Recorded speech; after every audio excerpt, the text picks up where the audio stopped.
हम आ चुके हैं अपने कंप्यूटर की स्क्रीन पे। यहाँ से अपने कीबोर्ड से आपने window button plus are press करना है तो आपका रन कमांड ओपन हो जाएगा। यहाँ पे आपने एक्सेल लिख के ओके प्रेस करना है तो आपका जो एक्सेल है वो स्टार्ट हो जाएगा। तो पिछली वीडियो में हमने कवर किया था table, illustration, group, chart group तक हमने कवर कर लिया था।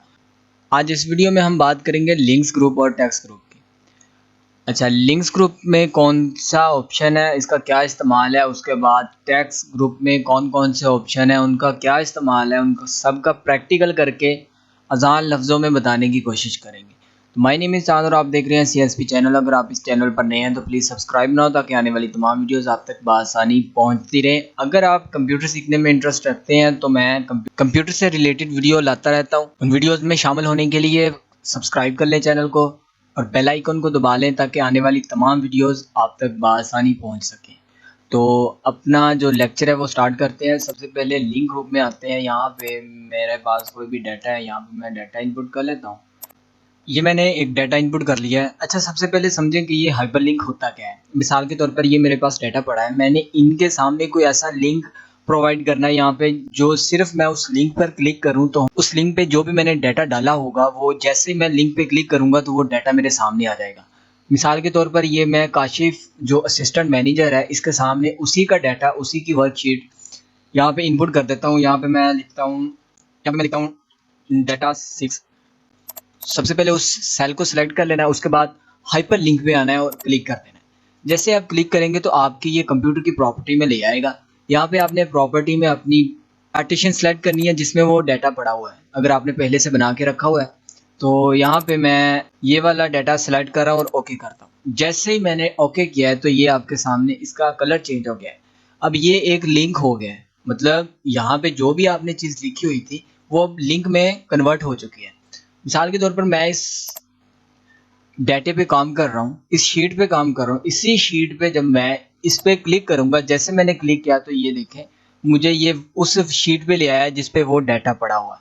यहाँ पे मैं इसे कट करूंगा, दोबारा हम उसी शीट पे आ गए। दोबारा से उस लिंक पे मैं क्लिक करूंगा, जैसे क्लिक करूंगा मुझे ये उस डाटे पे ले जाएगा जो हमने इस लिंक में रखा हुआ है। जैसे क्लिक किया ये देखें मेरे सामने वो शीट ओके हो गई है। तो ये होता है हाइपरलिंक। आई होप कि आपको हाइपरलिंक की समझ आ गई होगी। इसके बाद बात कर लेते हैं टेक्स्ट ग्रुप की। टेक्स्ट ग्रुप एक एडिटिंग का हिस्सा है। तो इसमें अगर पहले ऑप्शन की बात की जाए तो यहाँ पे हमें मिलता है टेक्स्ट बॉक्स। टेक्स्ट बॉक्स का क्या काम है वो हम करके समझ लेते हैं। यहाँ पे मुझे चाहिए टेक्स्ट बॉक्स, तो मैं यहाँ पे क्लिक करूँगा तो यहाँ पे मुझे जितना टेक्स्ट बॉक्स चाहिए वहाँ पे मैं एरिया सेलेक्ट करूँगा और डन। ठीक है, अब मेरे पास ये इतना सा बॉक्स इनपुट हो गया। यहाँ पे मैं कोई भी चीज़ लिखता हूँ, तो वो इस बॉक्स में ही लिखोगी। इसका बेनिफिट ये होता है कि इसे मैं उठा के कहीं पे भी इनपुट कर सकता हूँ। पूरी एक्सेल शीट पे कहीं पे भी मैं इसे रख सकता हूँ। अगर किसी चीज़ को आपने हाईलाइट करना है या किसी की इंफॉर्मेशन उसमें लिखनी है उसके सामने, तो ये आप इजीली टेक्स्ट बुक्स के कर सकते हैं।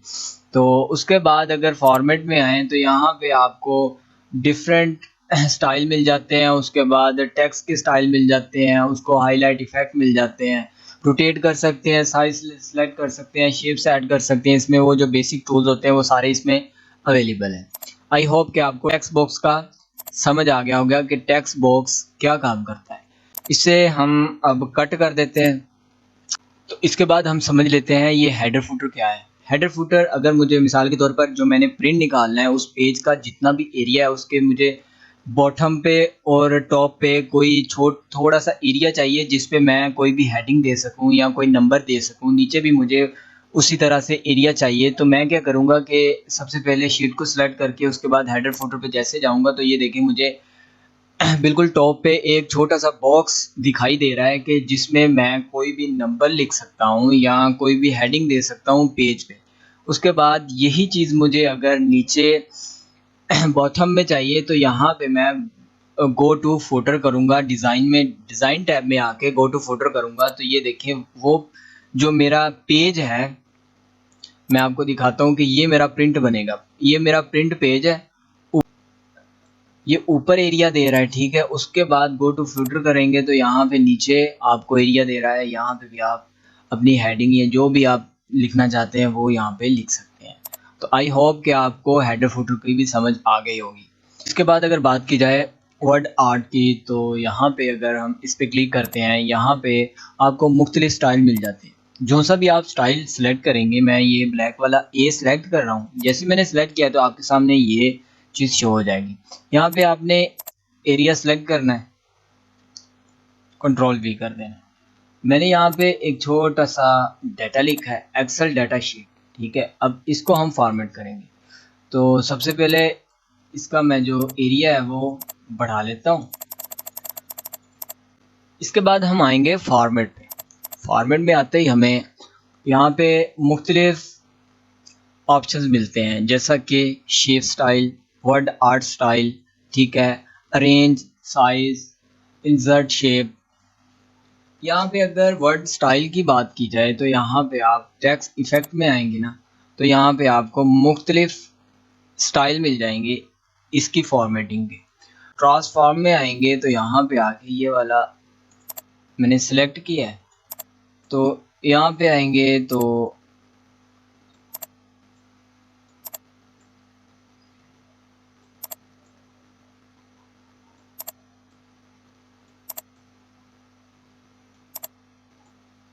ये हमने स्टाइल देके इसे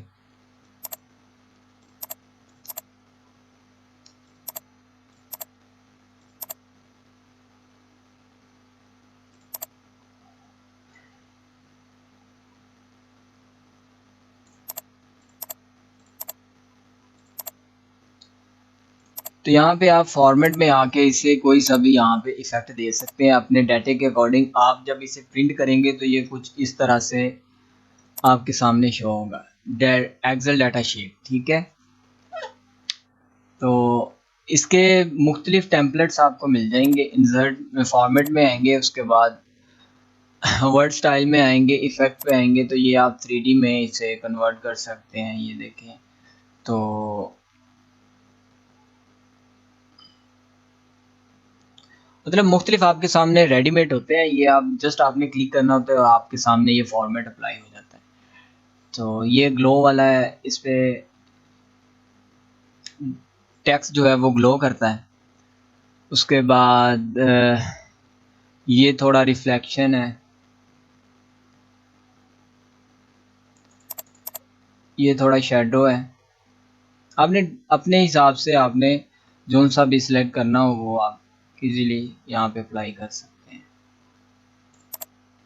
तो आई होप कि आपको वर्ड आर्ट का भी समझ आ गया होगा कि वर्ड आर्ट क्या काम करता है। तो इसके बाद हम बात करते हैं सिग्नेचर लाइन की। सिग्नेचर लाइन क्या काम करता है। सिग्नेचर लाइन पे जैसे हम क्लिक करते हैं तो यहाँ पे हमें ऑप्शन दे रहा है कि आपको कौन सा किस टाइप का सिग्नेचर चाहिए। तो मैं यहाँ पे लिख रहा हूँ SIGNAPUI। तो यहाँ पे मैंने लिखा चांद सिग्नेचर। जैसे मैं ओके करूँगा तो ये मुझे बॉक्स बना के दे रहा है जिस पे लिखा हुआ है चांद सिग्नेचर।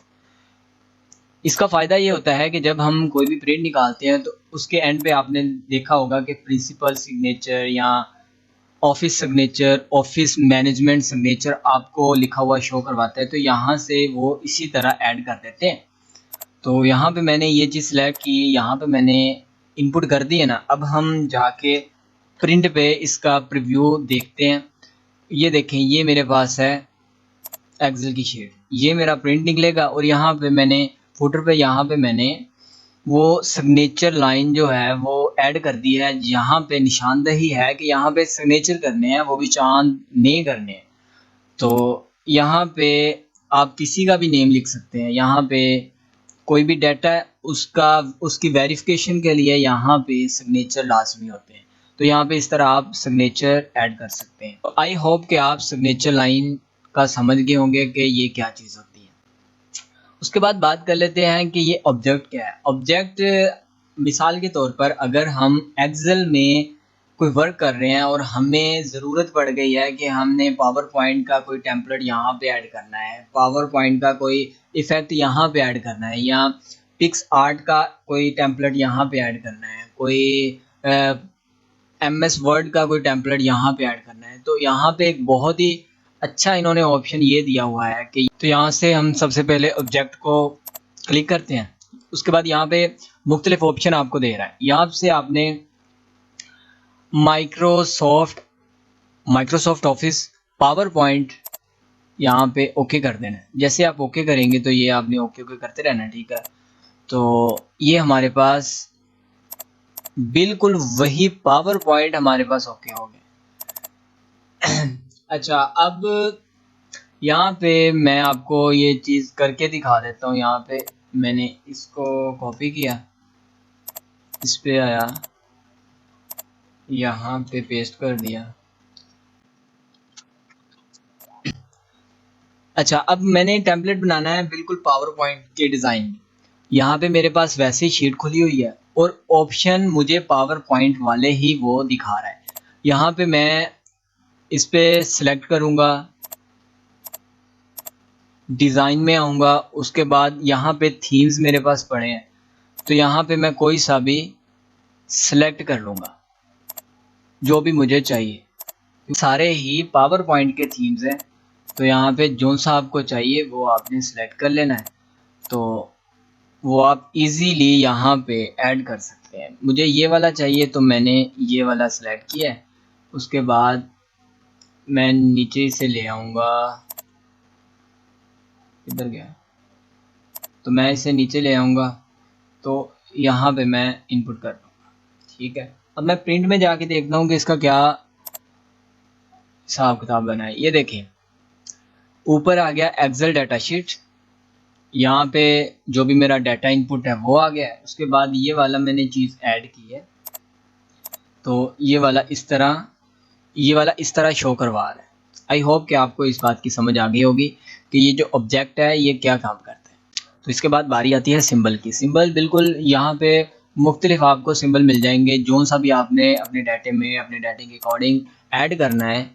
तो यहाँ पे आप उस हिसाब से, जैसे आप इस पर क्लिक करेंगे तो ये देखें ये शो हो रहा है। उसके बाद ये इंसर्ट करते जाएं तो ये देखें आपके सामने कुछ इस तरह से बन जाएगा, ठीक है। तो ये सिंपल सिंबल्स होते हैं, तो वो आप यहाँ पे अपने हिसाब से ऐड कर सकते हैं। तो बिल्कुल इजी टर्म है। तो इसी के साथ हमारा ये टेक्स्ट ग्रुप जो है वो कंप्लीट होता है।